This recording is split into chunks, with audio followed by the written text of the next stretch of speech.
안녕하세요. 성공예감 이대호입니다.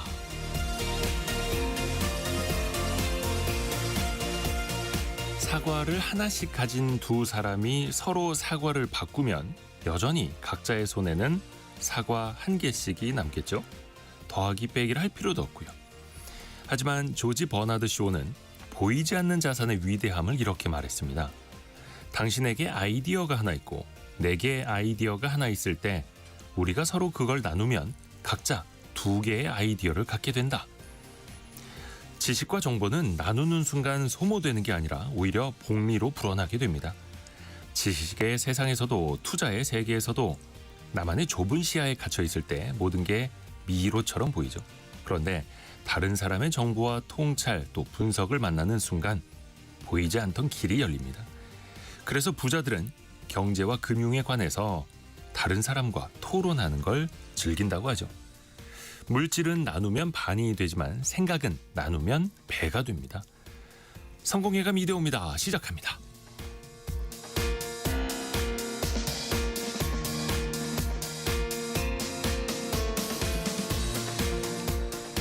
안녕하세요. 이대호입니다. 1월 27일 화요일 아침 오늘도 함께해 주셔서 감사합니다. 역시 화요일에는 원탁의 기자들 KBS 기자들과 함께 토론하시는 날이죠.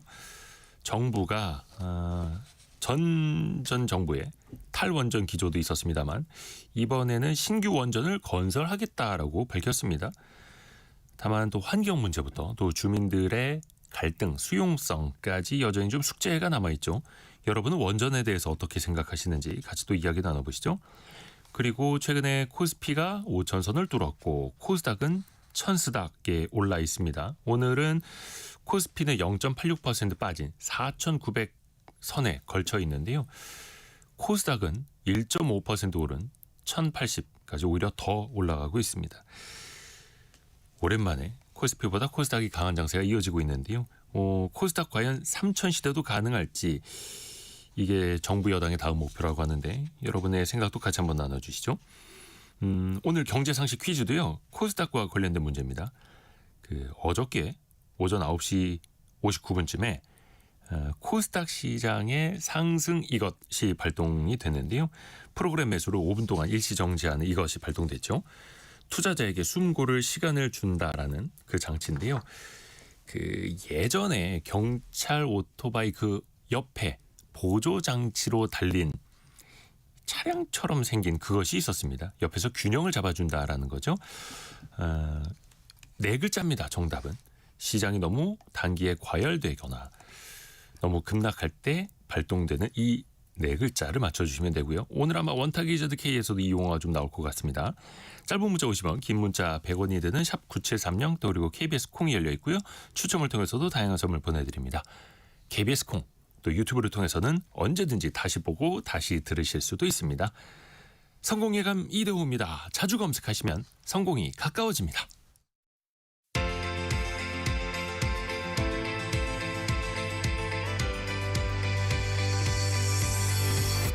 KBS 1라디오 성공예감 이대호입니다. 경제상식 퀴즈 정답으로 3817님 네 글자라고 하니까 브레이크.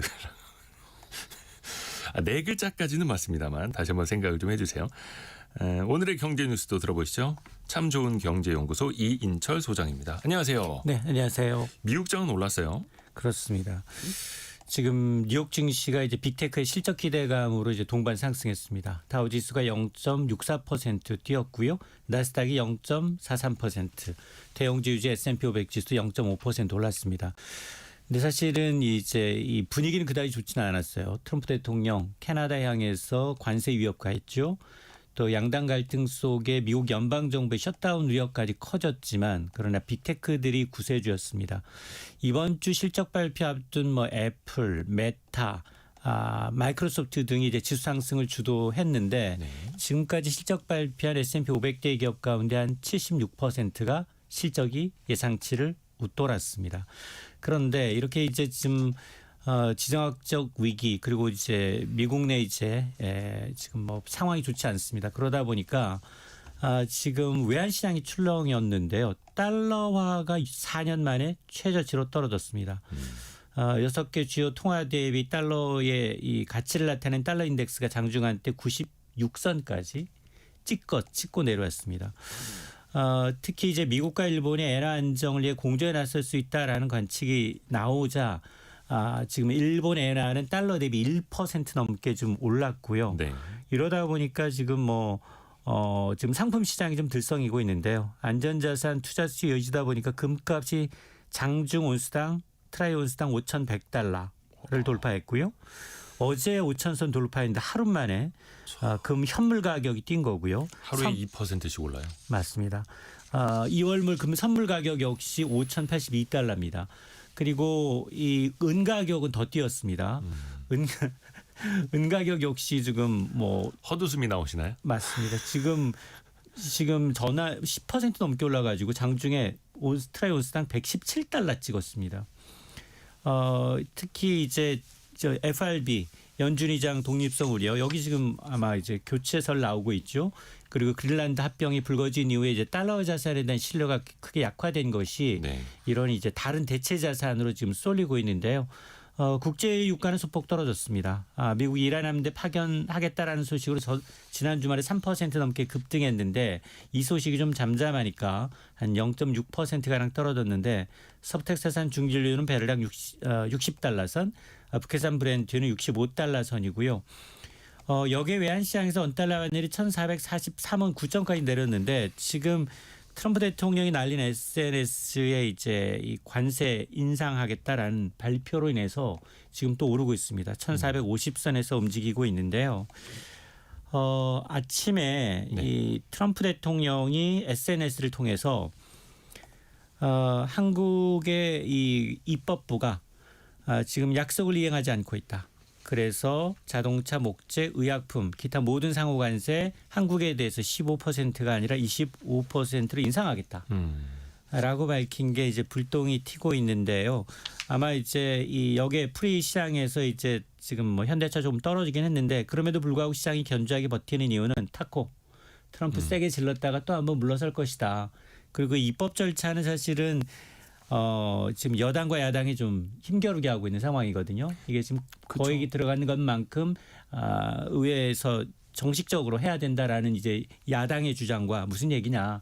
할 경우 우리가 발목을 잡을 수 있으니 특별법으로 그냥 가자라는 의견 때문에 좀 괴리 중에 있는데 이게 아마 좀 합의가 되면 이게 아마 이거는 지금 그렇지 않아도 지금 우리가 이제 외환시장을 이유로 연간 200억 달러 첫 텐데 네. 이거 조금 지연될 수 있다라는 그 뉘앙스를 비치니까 아마 좀 세게 얘기를 한 거로 보입니다. 그러니까 사실 여야가 한미 간의 관세 협상에 동의하지 않는다. 관련 법안 처리 안 하겠다가 아니라 관련 법도 발의를 해놨는데 여야가 처리하자는 방식에서 차이가 있기 때문에 지금 거의 2달째 국회에 좀 묶여 있는 건데요. 어찌됐든 간에 우리 국회가 싸움만 할 게 아니라 일도 좀 빨리 해야 된다라는 걸 또 다시 한번 또 우리 국민들이 느끼게 됩니다. 그리고 그 고소득자일수록 주택담보대출 받을 때 변동금리를 선호한다는 얘기가 나왔어요. 맞습니다.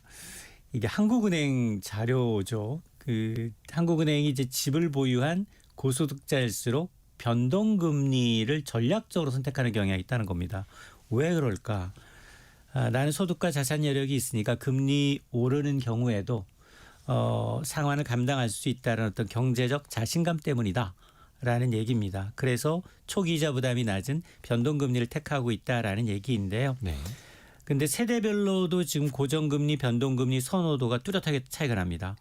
30, 40대는 소득이 꾸준히 늘어나는 시기입니다. 그래서 변동금리를 더 선호합니다. 근데 20대의 경우는 고정금리를 선호합니다. 상대적으로 소득과 자산이 낮기 때문에 금리 변동이 생존 위협이 될 수 있다라는 얘기인데요.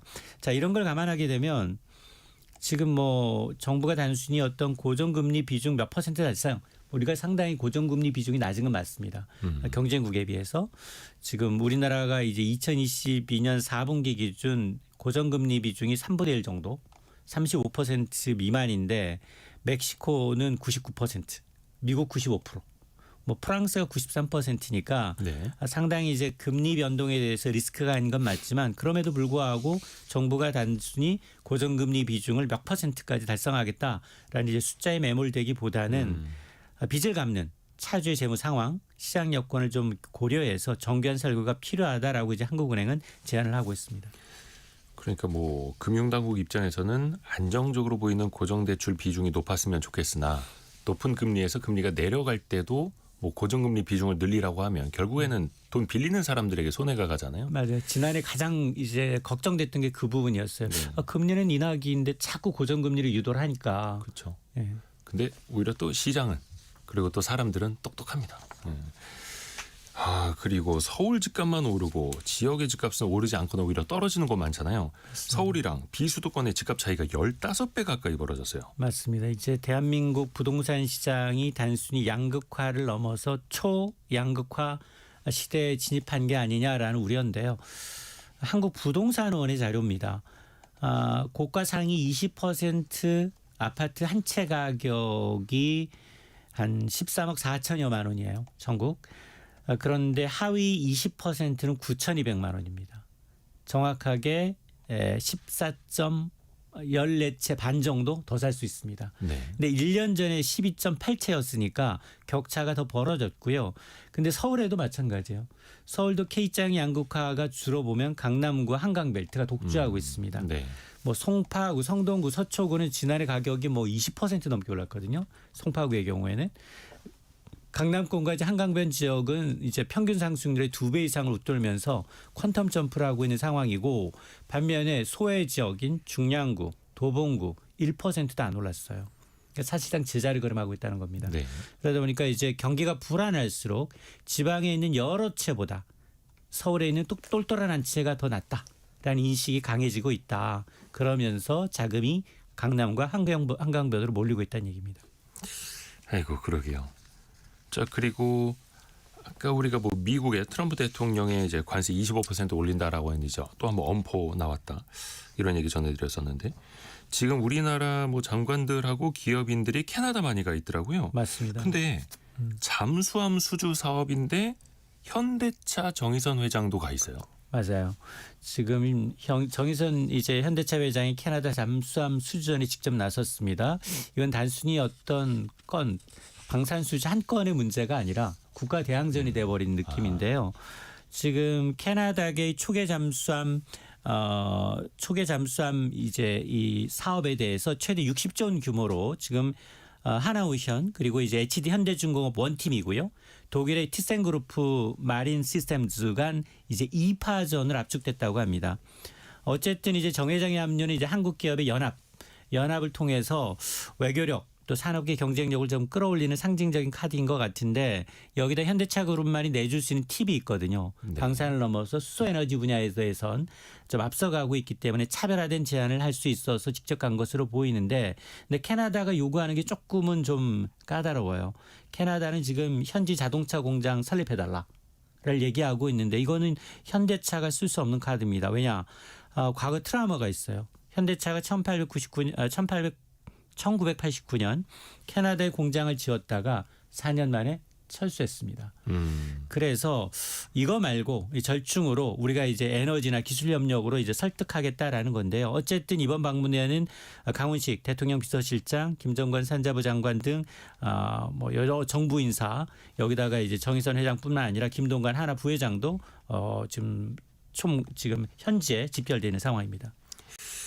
사실 캐나다 자체만 놓고 보면 그 인구도 적고 시장도 작죠. 그래서 이제 미국에 수출하기 위해서 그쪽에 공장을 짓는다는 건데 아무래도 자동차 공장보다는 수소 분야의 협력 쪽으로 좀 이건 나중에 이제 발표가 나오면 또 한번 우리가 살펴보도록 하고요. 그리고 우리나라 렌터카 시장 1, 2위 기업들 롯데렌탈이랑 SK렌터카 이게 합병 추진하고 있었잖아요. 맞습니다. 근데 공정위가 이거 안 된다고 했어요. 맞습니다. 자, 1, 2위인데 그 위에를 보게 되면 사모펀드입니다. 사모펀드 이제 어피니티가 이미 인수한 SK 렌터카에 이어서 롯데 렌탈까지 품으려던 시도가 제동이 걸린 겁니다. 당일 공정 입장에서 보면 야 둘이 합쳐봐라. 가격 인상하고 경쟁력이 악화된다라는 얘기인데요. 이렇게 되면 뭐 국내 단기 장기 렌터카 시장 전반에 가격 인상 압력이 뚜렷하다라는 이유를 들고 있습니다. 이 사모펀드가 동종업계 1, 2위를 이제 모두 삼키려던 시도에 대해서 이제 공정의 첫 엄중한 이제 조치로 이제 기록이 되는데요. 아마 이로 인해서 당분간은 어떤 롯데렌탈 2위고요. 그리고 SK렌터카 2위 사업자인데 일단 양강 체제가 유지가 되게 되면 소비자들이 급격한 요금 인상에 대한 위협은 한시름 좀 놓게 됐습니다. 자, 오늘의 경제 뉴스는 참 좋은 경제연구소 이인철 소장 통해서 들어봤습니다. 고맙습니다. 네, 고맙습니다.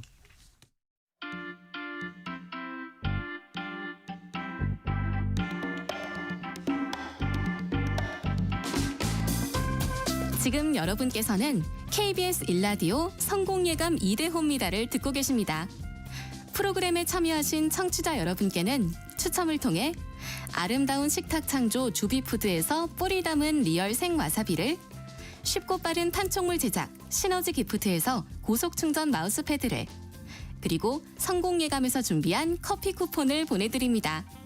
당첨자는 성공예감 2대호입니다 홈페이지에서 확인하세요.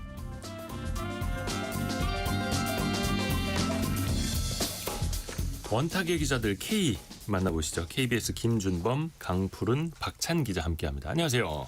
안녕하세요. 우리가 코스피 가지고는 여러 차례 이야기를 했습니다만 그래도 코스닥 잘 나갈 때 코스닥 이야기를 하는 게 정말 오랜만이네요. 천스닥이 열렸습니다. 오늘은 코스피는 오늘 하락 출발했다가 지금은 강보합으로 돌아서서 4,950이고요. 코스닥은 0.8% 오른 1,073. 오, 시장이 강합니다. 이 코스닥의 천스닥은 좀 어떻게 보고 계세요? 배 아프게 보고 있다라는 얘기가. 박찬 기자. 예. 양쪽이 다 달리는 게 코스피는 지금 개인이 엄청 매수를 하고 있는 상황이고 코스닥은 지금 보면 개인이 엄청 팔고 있는 상황이거든요. 그래서, 오늘이요? 예. 그래서 보면은 코스닥은 이제 기다리시던 분들이 차익 실현을 하는 물량이 있는 거고 이제 코스피는 지금이 또 트럼프로 인해서 저점 매수다라고 생각하시고 악재가 있으니까 지금 이때 빨리 저점에 사야 된다 이런 생각하시는 분들이 많은 것 같아요. 아침에 저희가 안으로, 잠깐 예. 뉴스 전달해드렸습니다만 트럼프 대통령이 우리나라 국회의 그 법안 합의가 너무 지지부진하다. 그래서 관세를 15가 아니라 다시 25로 올리겠다라는 그 SNS 글을 올렸죠. 근데 어찌됐든 간에 우리 시장은 뭐 코스피도 지금 낙폭을 다 회복을 했습니다. 그게 뭐 트럼프 대통령의 화법에 다들 적응을 한 거죠. 보통 이러다 또 우리나라가 어떤 정부 또 우리나라 정부나 국회가 어떤 조치 가시적 조치를 하면은 또 뭐 그렇죠. 뭐 그레이트 하면서 또 뭐 한국 칭찬하면서 아마 내릴 겁니다. 그리고 사실 SNS에서 15% 25를 올린다고 해서 관세가 바로 올라가는 게 아니고 내릴 때도 마찬가지로 지금 올릴 때도 행정명령이라는 걸 서명을 해야 되는데 SNS에는 언제부터 올린다.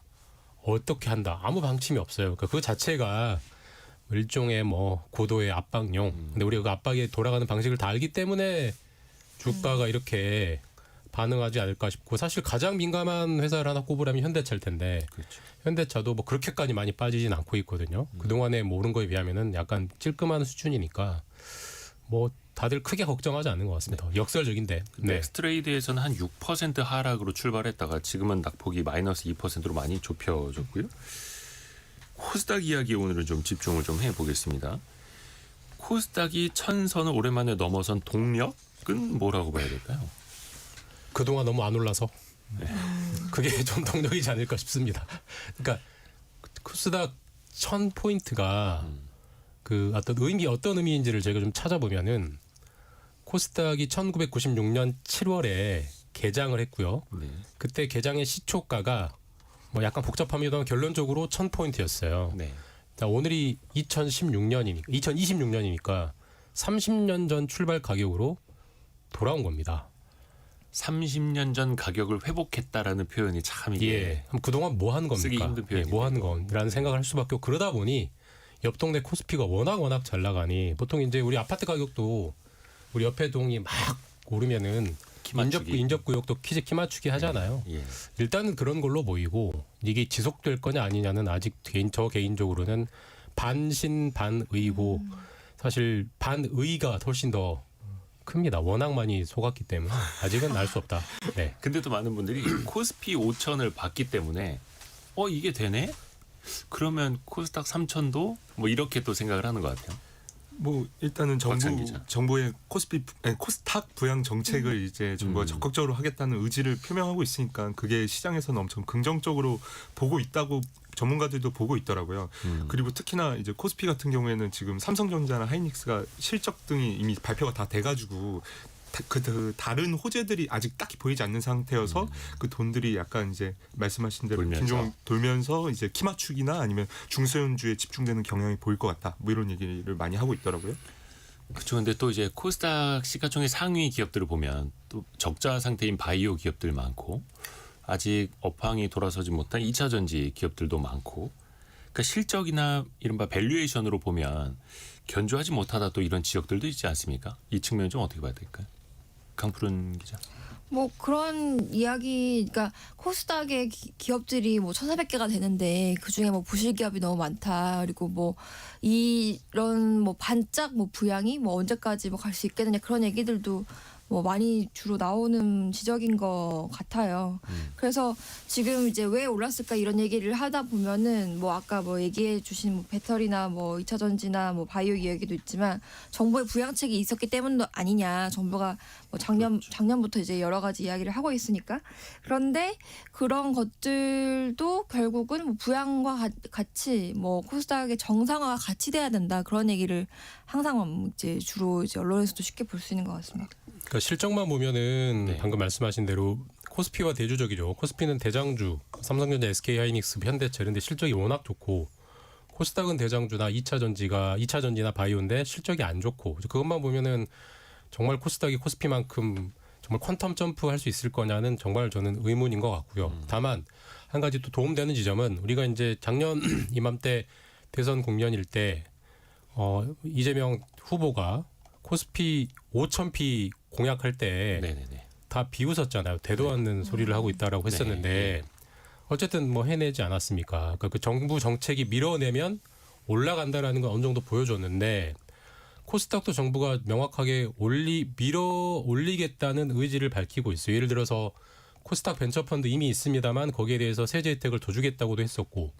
우리도 이 시간에 여러 차례 얘기했지만 국민성장펀드 그게 대부분 이제 모험 자본 그 위험한 기업들에 들어가는 건데 그 위험 기업들이 코스닥에 상대적으로 많이 몰려 있는데 거기에 큰 돈이 이제 물이 들어올 상태고 그런 것들이 있기 때문에 정부 부양 의지를 보면은 또 그건 또 주목할 포인트고 그러니까 뭐 저는 반신반의가 맞는 것 같아요. 이게 사실 코스닥이라는 시장의 성격을 우리가 좀 잘 이해를 해야 되는데 코스피에는 이제 우량한 기업들이 있으니까 당연히 실적과 펀더멘털 실적에 대한 전망으로 가는 시장이지만 코스닥은 예전에도 그랬고 지금도 그렇고 실적이라든지 펀더멘털이라든지 밸류에이션으로는 사실 설명이 안 되는 시장이거든요. 훨씬 더 먼 미래를 보고 투자해 주는 시장이다 보니까 그래서 더 정책에 의해서 시장이 또 많이 움직이기도 하고 해서 코스닥은 네 글자로 저는 줄이면 정책 시장이라고 봅니다. 정책 시장. 정책 시장으로 사실은 또 만든 거고 그 영향이 또 같이 있는 건데 그러면 방법을 좀 이야기해 봐야죠. 뭐 코스닥 3천 시대 갈지 안 갈지는 모르겠으나 어떻게 하나하나 만들어 나가겠다라는 건지 국민성장펀드 이야기부터 나와요. 박찬 기자 좀 설명 좀 해주세요.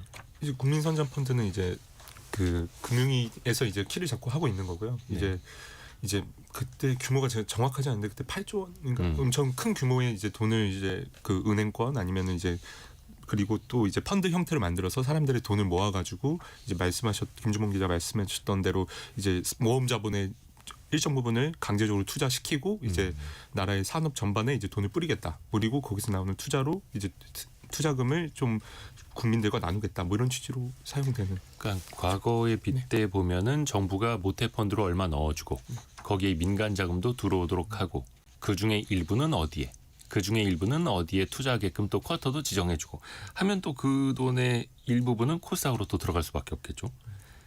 효과가 있을까요? 이거 어떻게 봐야 됩니까? 없는 것보단 낫죠. 없는 것보단 낫고 당연히 또 국민성장펀드 정책펀드는 상대적으로 길게 투자하는 롱머니이기 때문에 뭐 개인 투자자들처럼 짧게 치고 빠지지 않기 때문에 사실 모험 자본이 기술력만 가진 그 회사가 모험 자본을 동원해서 조달해서 안정적으로 회사를 키운다라는 목적이 어떻게 보면 가장 부합하는 게 국민성장펀드 뭐 최근에 또 나오는 뭐 기업 성장 집합 투자 기구 뭐 등등등 어려운 용어들이 있는데 어쨌든 정부에서 밀어주는 돈은 롱머니니까 도움은 되죠. 도움은 되는데 저는 결정적이라고 생각하지 않습니다. 코스닥이 코스피처럼 되려면 뭐 코스피처럼 된다는 표현이 참 우리가 생소한데 코스피가 이렇게 돼버렸다는 게 놀라운데 어쨌든 저는 가장 큰 과제는 속가내기라고 봅니다. 아까 제가 지금 1000포인트가 1996년 7월에 시초가로 돌아왔다고 말씀드렸잖아요. 자, 그런데 포인트는 같은데 당시의 시가총액을 보면은 대략 1996년에 시가총액이 10조에서 10조. 코스닥이 전체 시가총액이. 근데 지금 시가총액이 500조입니다. 네. 시가총액이 50배가 늘었는데 포인트가 그대로예요. 이건 아마 기네스북에 올라갈 현상일 텐데 이게 무슨 말이냐면은 자잘한 회사들 상장을 많이 시켜준 겁니다. 신규 상장과 예. 또 유상 증자를 통해서. 근데 결국 코스닥도 상품을 파는 일종의 시장이니까 우리가 어떤 백화점이나 마트를 갔을 때 내가 매대에 깔린 물건을 샀는데 이게 싸구려고 찢어진 옷이고 뭐 예를 들어서 뭐 상한 반찬이면 거길 다시 가겠습니까? 그러니까 품질 관리가 시장의 생명력인데 코스닥 시장은 품질 관리가 전혀 안 됐어요. 우리가 흔히 말하는 뭐 잡주, 동전주 뭐 이런 게 다 아직도 다 있지 않습니까? 그렇죠. 그런 것들을 빨리빨리 솎아내야 최소한의 품질 관리가 되고 최소한 거기 들어가서 속된 말로 뭐 밟을 일은 없다라는 그 정도의 믿음은 생겨야 들어가죠. 시장에 대한 믿음. 예. 그래서 그 부실 기업 퇴출하겠다라고 정부도 강력히 경고를 하고 있잖아요. 그러면 상장 폐지를 더 많이 시켜야 된다라는 건데 그러면 또 많은 투자자들의 단기적으로 봤을 땐 피해로 돌아갈 수도 있겠고 시장에 또 아우성도 커지지 않을까. 이게 잘 될까요? 그러면 그 퇴출이? 뭐 상장 폐지는 제가 좀 지난해부터 좀 적극적으로 취재를 해봤던 바가 있어서 근데 이게 일단 코스닥 시장이 너무 기형적으로 느껴지는 게 2005년만 해도 코스닥 상장사가 900개거든요. 근데 지금은 얼마냐면 1,800개 아까 박은푸른 기자가 말한 대로 2배가 늘었는데 지수는 그대로라는 거는 상당히 부실한 기업들이 많이 섞여 있다는 건데 그래서 이제 이 상장 폐지를 적극적으로 해야 된다라는 거는 뭐 정부에서도 항상 생각을 가지고 있었던 거고 그리고 이제 이번에 이제 시가총액과 매출액 기준 강화해서 이제 상장 폐지를 적극적으로 퇴출을 시키겠다라는 의지를 표명했는데 이제 지금 이게 막 시작이 됐는데 아직 시장에서는 반발이 크진 않은 것 같은 거 보면 사람들이 이제 나가야 될 기업들은 이미 정해져 있었고 그리고 그 기업들이 이제 빨리 나가야 된다라는 데에도 뭐 다들 불만은 없는 상황인 것 같아요. 투자자들도 어느 정도 이제 코스닥을 정화시켜야 한다라는 데는 공감들을 이제 하시는 거죠. 그렇게 해서 이제 기계적으로 시가총액이 너무 작은 기업들을 퇴출시키겠다. 이렇게 순차적으로 올려가서 한 28년도면은 시총 300억 미만은 퇴출시키겠다라는 건데 이거 어떻게 봐야 될까요? 뭐 그냥 주가만 올리면 사실 이제 시가총액이라는 것도 올라가면서 이걸 피할 수도 있는 거고 이게 실제로 의미가 있을까요? 어떻게 판단? 그러니까 시총 300억 올해부터는 150억. 그다음에 차츰차츰 올려서 2028년에 300억이 안 되면 이제 잘라내겠다는 게 기본적인 거래소 계획인데 네. 물론 뭐 300억이 절대적으로 옳은 기준이냐는 뭐 그거는 뭐 알 수 없습니다만은 확실한 거는 지금 이 기준이 너무 낮습니다. 지금은 40억 원을 넘으면 시가총액이 40억 원을 넘으면 그 상장 폐지를 면해 줍니다. 40억 원이면 강남 아파트 한 채 비싼 아파트 한 채 값도 안 돼요. 그리고 또 상장사가 하루에 사실은 네. 거래하기도 힘들죠.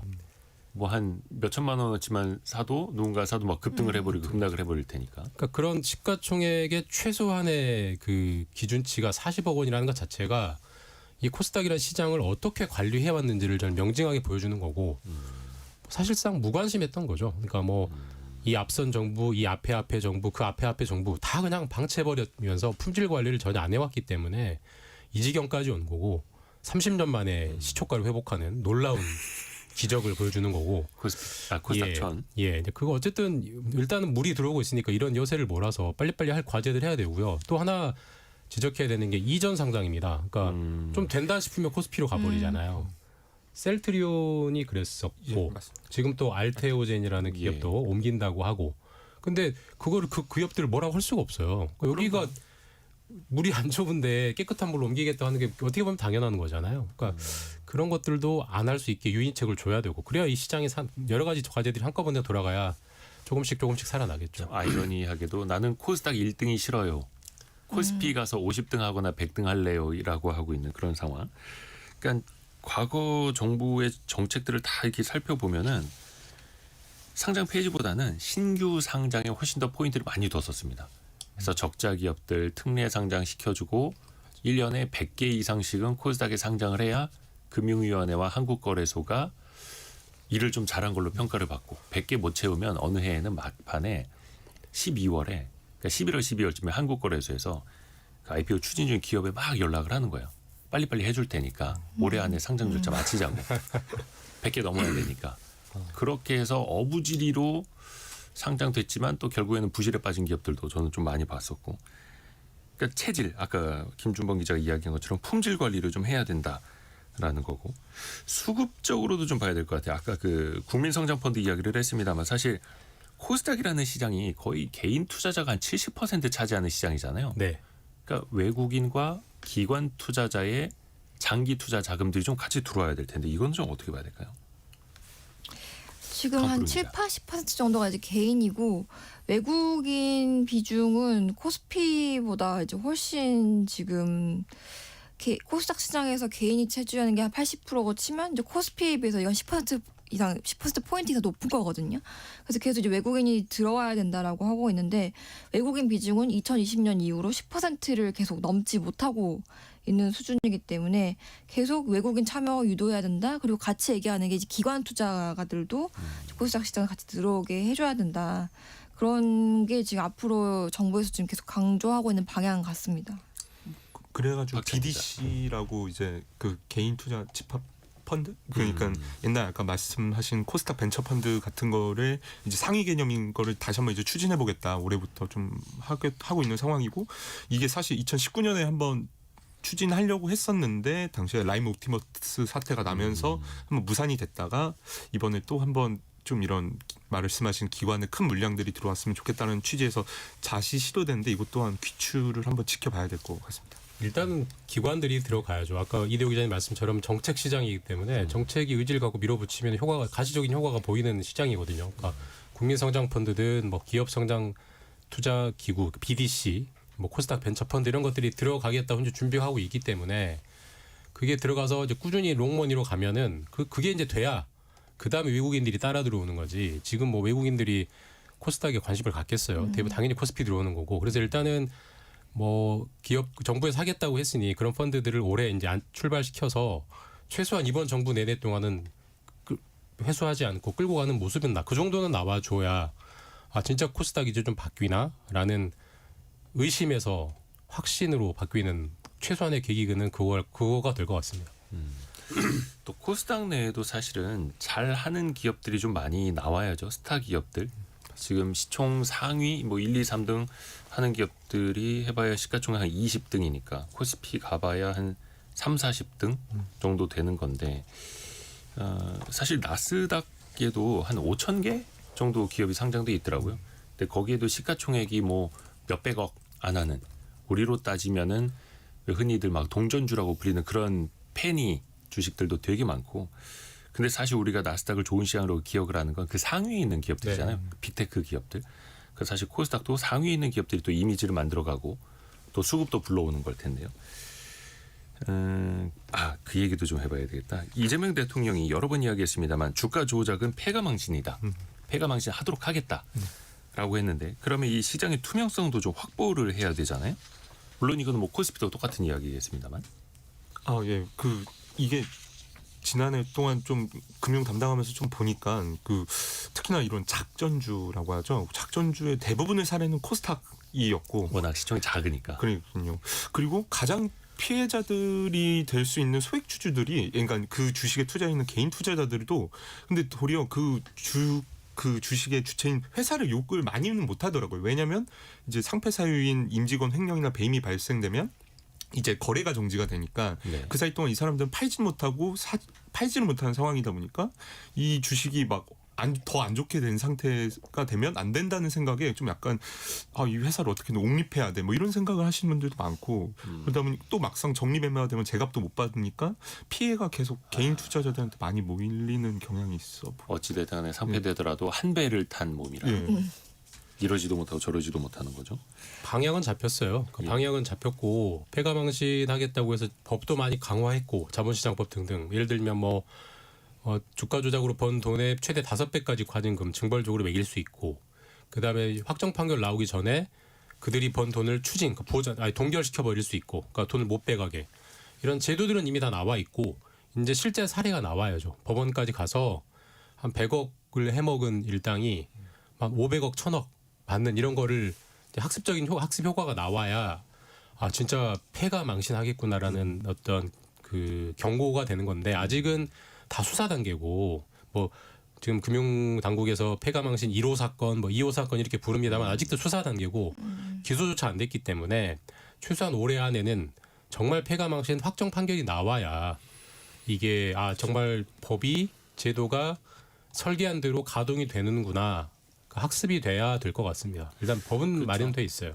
근데 이게 또 그 대법원의 양형 기준도 바꿔야 되는 게 그 초범이고 재범의 우려가 없고 반성을 하고 피해 보상에 적극적으로 나섰고 하면은 또 감형돼서 뭐 수십억 해버려도 뭐 3년 5년 혹은 초범이면 뭐 집행유예 또 이렇게도 나오니까 그것도 좀 바꿔야죠. 대법원의 기준까지도. 그리고 또 하나가 정부가 뭐 코스닥 3천 시대로 구상을 하면서 디지털 자산을 활용하는 방안을 이야기를 했어요. 이건 어떤 구조입니까? 좀 설명 좀 해주세요. 박찬 기자. STO 말씀 네. 같은데 그 일단은 조각 투자라고 생각해 주시면 되고 그 뭐 이미 하는 업체들이 꽤 있습니다. 옛날 이제 많이 사라지긴 했는데 뭐 음악의 저작권 아니면 뭐 미술품 그 더 크게는 한우 가지고도 했던 데들이 있고요. 그러니까 한우라 치면 한소의 그 가치를 좀 지분화해가지고 그걸 이제 투자하고 하는 건데 이게 사실은 좀 많이 좀 이게 다른 시장이 될 거라고 보고 많은 업체들이 도전했었고 이제 정부에서도 이걸 활성화시켜보겠다고 했는데 이게 현재 반응이 엄청 좋다라고는 느껴지지는 않고 있고 일단 이거를 통용할 수 있는 거래소 자체가 존재하지 않다고 알고 있고 그다음에 이제 이거에 대해서 사람들이 얼마나 수요가 있을지에 대해서도 많이 의문이 따르는 걸로 알고 있습니다. 저도 약간 이건 좀 회의적이에요. 그러니까 뭐 비유하자면은 국영수 공부도 제대로 안 하면서 갑자기 나는 뭐 미적분을 하겠다 뭐 이런 느낌이거든요.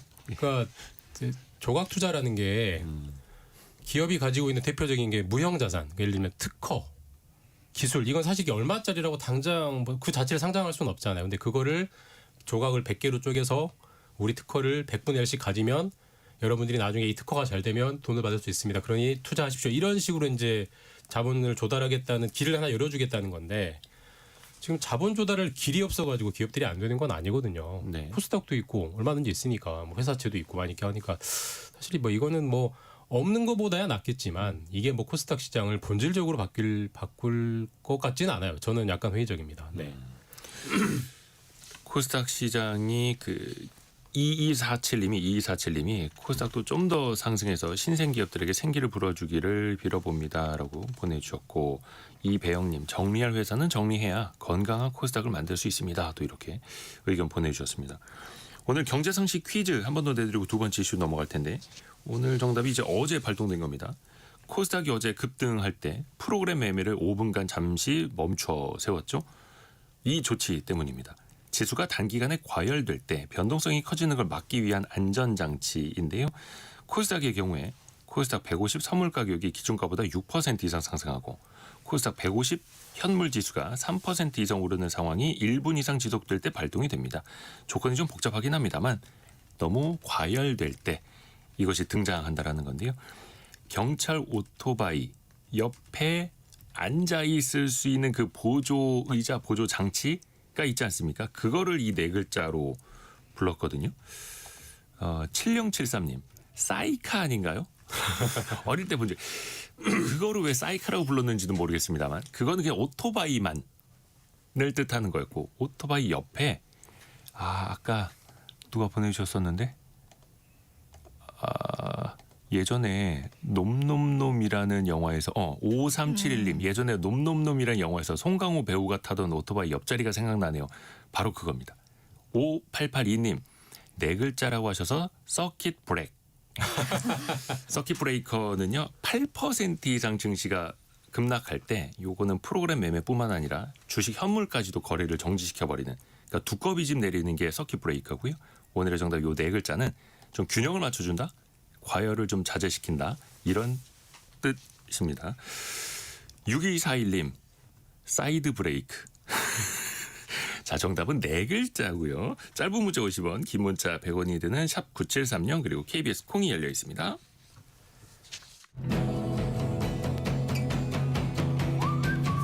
오늘의 움직임에 주목하고 세상의 흐름을 놓치지 않습니다. 여러분의 내일을 응원하며 성공의 열쇠를 함께 찾아갑니다. 성공예감 이대호입니다. 에너지 이야기, 원전 이야기 해보겠습니다. 정부가 결국에는 신규 대형 원전 2기, 또 그 소형 모듈 원전이라고도 하죠. SMR 추진을 한다고 했습니다. 좀 고민을 많이 했잖아요. 이제 추진하기로 한 배경은 어떻게 봐야 될까요?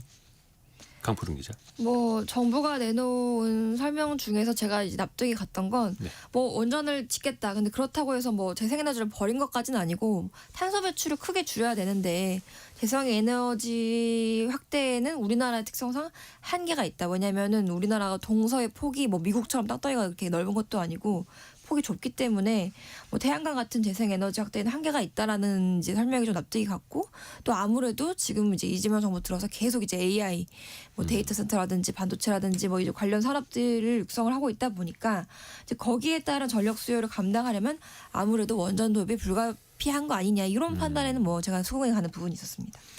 그러니까 뭐 태양광, 풍력 그만으로는 또 부족하기도 하고 전력의 안정적인 공급이 또 원전만큼 좋지 않다 또 이런 배경들도 있을 테고요. 그러니까 이게 대안을 그래도 뭔가 찾아보려고 했었을 거 아닙니까? 했죠. 했는데 못 찾은 거죠. 그러니까 이게 전기 특히 에너지 문제는 제가 볼 때 좀 쓸데없이 정치화가 돼 있어요. 예. 전기에 진보적 전기가 있고 보수적 전기가 있는 건 아니잖아요. 전기는 그냥 전기지. 근데 어쨌든 그 원전이냐 친환경이냐가 딱 진영이 돼 있어가지고 왼쪽 정부가 들어오면 이걸 고민하고 이제 오른쪽 정부가 들어오면 이걸 고민하는 건데 근데 저는 개인적으로 어제 결정은 실용적으로 잘 된 정책이라고 봅니다. 어쨌든 지금 민주당 정부는 원전에 대해서 비판적이잖아요. 실제로 문재인 정부 때는 원전을 멈추는 정책을 좀 했었고 근데 사실 문재인 정부의 원전 정책을 되짚어 본다 한들 자, 탈원전을 구호를 외쳤지만 실제로 탈원전을 할 수가 없었어요.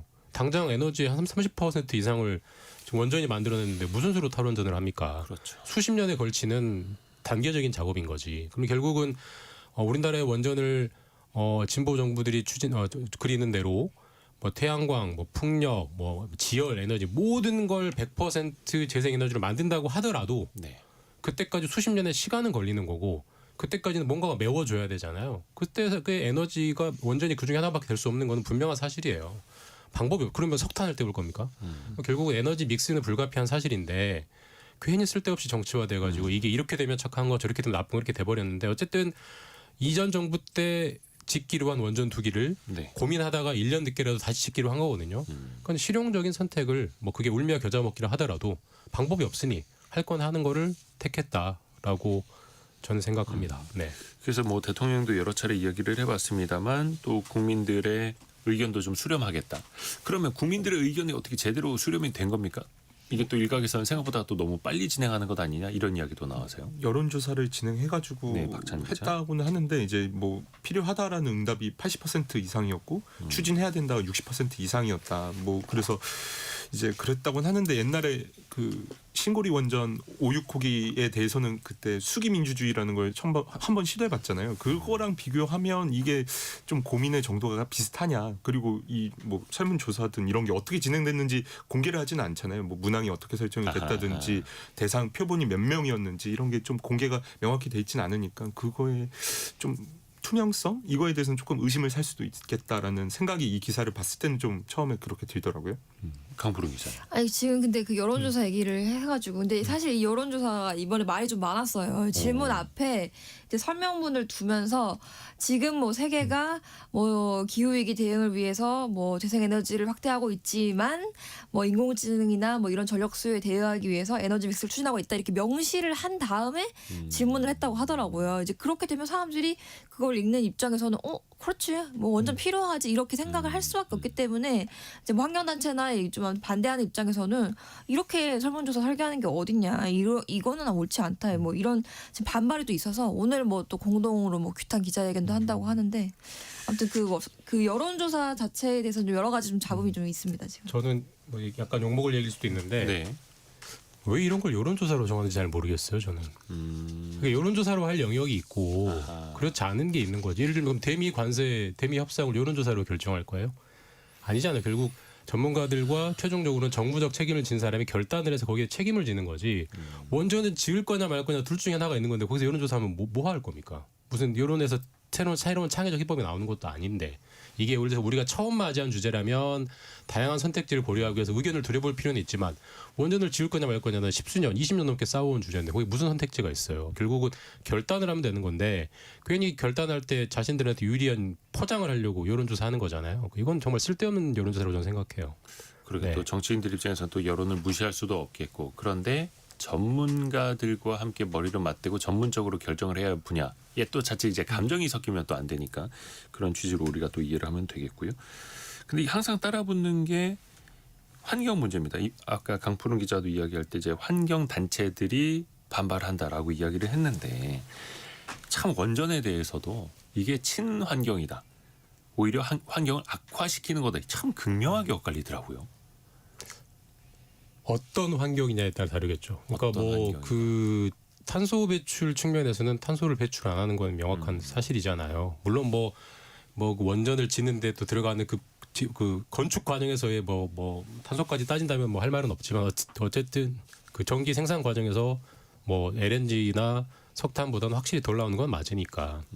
근데 이제 폐기물 문제 그게 얼마나 치명적인 환경 문제냐 사실 그 말도 맞고요. 그러니까 이게 뭐 더하기 빼기가 되는 문제는 아닌데 근데 제가 거듭 말씀드리지만 근데 그렇다고 해서 지금 안 지을 도리가 없어요. 뭘 지을 겁니까? 우리가 결국엔 뭐 선택을 마찰 해야 돌릴 하니. 거예요 지금? 뭐 아니잖아요. 방법이 없잖아요. 그러니까 결국은 에너지 믹스로 갈 수밖에 없어요. 조금씩 섞어 쓰는 방법밖에 없고 그러면서 조금씩 더 기술적인 우위가 확인되는 걸로 점점 몰아가야죠. 근데 지금으로서는 대안이 없죠. 예. 결국에는 최선이 없으면 차악이라도 선택을 해야 하는 게 또 경제이고 또 이 전력도 필요한 거니까요. 원전으로 이제 에너지를 만들어서 그것으로 또 우리는 이제 제조를 하고 수출까지 하지 않습니까? 고객 기업들, 글로벌 기업들은 RE100이라고 해서 친환경 방식으로 만들어진 것만 또 우리가 채택을 하겠다 이런 식으로 가는데 원전은 그럼 괜찮은 겁니까? 아리백이 이제 미국에서 따지는 아리백에는 이제 태양광, 풍력 그러니까 우리가 진짜 생각하는 자연물에서 나오는 그것만을 기반으로 하고 있기 때문에 이게 문제다라고 하는데 또 원전을 포함한 뭐 CF100이라는 것도 이제 뭐 대안으로 제시되고 있고 카본 프리. 예, 뭐 그렇다고는 합니다. 근데 이게 그거에는 CF100은 포함이 돼 있을지라도 아리백에는 포함이 안 돼 있으니까 아리백을 요구하는 기업들한테는 이게 이제 조금 타격이 있을 수 있는 거라고 생각이 되네요. 아리백의 원조가 유럽이지 않습니까? 그렇죠. 유럽에서 이제 그 주장했던 건데 유럽 스스로도 지금 다시 원전에 친원전 쪽으로 맞아요. 가고 있기 때문에 이 아리백을 얼마나 엄격하게 따질지 자체가 사실 불명확해요. 그들도 돈이 안 되니까 지금 물러서는 거거든요. 그러니까 세계적으로 예. 원전에서 나온 전력 이용해서 제조한 걸 내가 안 사서 쓰겠다라고 하면 뭐 전 세계적으로 물류도 그렇고 마비가 되겠죠. 그러면은 시간적으로 한번 좀 볼까요? 2037년 준공을 또 이제 목표로 돌아가는 것들이 있는데 그러면 이거 어디에다 설치할지 부지 선정부터 또 이게 지역 간의 갈등이 또 많지 않습니까? 그 폐기물 보관할 수 있는 그런 장소 선정도 마찬가지고. 그렇죠. 뭐 고리, 강푸른 울진, 영광 뭐 이렇게 주로 이제 부울경 그쪽에 이제 원전들이 많이 모여 있는데 거기에 더 지을 것인지 아니면은 실질적인 전기 수요는 다 수도권 중심이니까 수도권에 신규 원전 뭐 지을 수 있는 건지 이제 그런 문제를 또 굉장히 많은 수기 과정과 뭐 이런 걸 통해서 결정을 해야 또 되는 어쩔 수 없이 부분이겠죠. 원전은 이제 물이 많이 필요하다 보니까 바닷가에 지어야 하고 근데 그 수혜는 데이터 센터가 많은 또 전력을 많이 쓰는 수도권에서 볼 테고 이것도 참 어떻게 그걸 채워야 될지요 간극을. 뭐 수기는 해야겠지만 네. 뭐 저는 결국 답은 나와 있다고 생각합니다. 원전을 수도권에 누가요? 데이터 센터도 난리가 나는데 불가능하고 지금 원전이 있는 지역 안에서 옆에다가 짓는 방식이 되지 않을 도리가 없죠. 물론 그 지역 주민분들께서 강력하게 반발하겠지만 그거 말고는 질 공간을 새로 찾는다는 것은 사실 뭐 거의 불가능에 가깝다고 봅니다. 네. 뭐 네. 또 다른 곳으로 나올 수 있다고 이제 언론에서 나오는 것이 영덕에 옛날에 천지원전이라는 곳을 개발하려다가 무산됐던 곳이 있어가지고 네. 거기도 조금 대안이라고 하는데 당시에는 또 거기서 또 반발이 너무 심해가지고 그때도 뭐 민간 단체 차원에서 주민들을 다 설문조사를 해가지고 뭐 반대 의사가 얼마인지 확인했었는데 뭐 그때 90%가 넘는 반대 의사가 나기도 했고 그리고 주민들끼리도 당시에 막 찬성파가 있고 반대파가 생겨가지고 좀 마찰이 심했던 바가 있어서 이게 부지 선정이 쉽게 되지는 않겠다, 진통이 심하겠다라는 생각은 듭니다. 아마 앞으로 뉴스에 많이 나올 겁니다. 부지 선정 과정에서의 진통, 그 방사능, 그 폐기물 처리장 결정 과정에서의 진통, 어떻게 이거 풀어가야 될지. 또 마지막으로 그래서 대안으로 나오는 게 소형 모듈 원전 SMR이잖아요. 근데 이건 아직도 기술이 완성된 거는 또 아니라고 해서. 비싸기도 하고요. 예. 기술도 완성이 안 됐고 근데 저 기술이 완성이 됐고 만약에 싸면 여의도동에 짓는다 보면 여의도 주민들은 가만히 있을까요? 그 역시 예. 아무리 소형이라고 아무리 해도. 소형이어도 어쨌든 1호는 어디든가 지어야 되잖아요. 어떻게 될지 모르는 거잖아요. 사람 사는 데는 불가능해요. 저는 예. 컴프로 기자 마지막으로 짧게. 예. 저도 이거 잠깐 취재해 본 적 있는데 제가 그때 느낀 바로는 아직 멀었다입니다. 아주 멀었다. 네, 기술적으로도 그렇고 기술적으로도 뭐 모든 것이. 네. 사회 환경적으로도 또 합의할 게 많습니다. 그래서 또 우리가 계속 토론하고 머리를 또 맞대해 봐야죠. 또 전문가들의 의견도 많이 들어봐야겠고요. KBS 김준범, 강푸른, 박찬 기자 함께했습니다. 고맙습니다. 감사합니다. 저희가 2부에서는 창업 트렌드 시간으로 갑니다. 왜 그 줄 서서 기다린다는 핫플레이스들 있지 않습니까? 그런데 그 핫플레이스마저도 하나둘씩 폐업하고 있다고 하는데 그 이유도 같이 한번 들어보시고 반면교사도 한번 삼아 보시죠. 노승욱 기자와 2부 같이 돌아옵니다. 잠시 뉴스 들으시고요. 10시 5분에 금방 다시 뵙겠습니다.